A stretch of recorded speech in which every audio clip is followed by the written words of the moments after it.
अच्छा, उर्दू पढ़ाने के लिए भी हम फोनिक्स का जब सहारा लेते हैं, जिसको उर्दू में कहते हैं सौतियात, ठीक है, सौत आवाज़ को कहते हैं सौतियात, यानी फोनिक्स जो इसको इंग्लिश में हम कहते हैं। तो अब आप मुझे बताइए कि आप इसको किस तरह पढ़ाएंगे। रे अलिफ रा, जैसे हमने बचपन में पढ़ा था, रे अलिफ रा नून लिटना ना रा ना, ऐसे नहीं, हमने पढ़ाना है बच्चे को र की साउंड देनी है, र आ रा आ ना रा ना।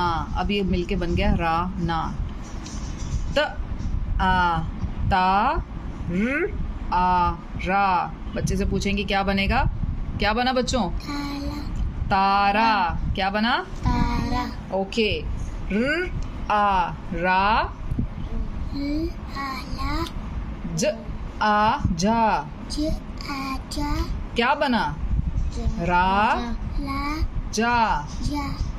ओके अच्छा, अब नेक्स्ट वर्ड हम देखेंगे क्या है। देखिए, इसको जा नहीं पढ़ेंगे, ये जो छोटी अल्फाज है ना, ज पढ़ेंगे इसको, ठीक है।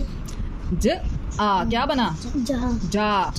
ज आ जा, र आ रा, क्या बना? जाड़ा। ओके। च आ, क्या बना? जा।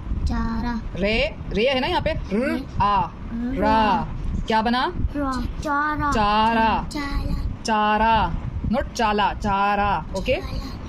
द आ दा, द आ दा, क्या बना? दादा। ठीक है, अब ये साहब मुझे पढ़ के बताओ, शाबाश, क्विकली। ये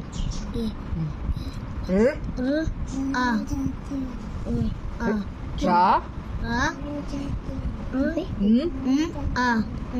ना रा ना। Very good. जिसके ऊपर दो नुक्ते होते हैं वो क्या होता है? हाँ, ठीक है। ता नहीं, त आ ता, ता र आ रा, क्या बना? तारा। Very good. रा ज जा, क्या बना? राजा। Very good.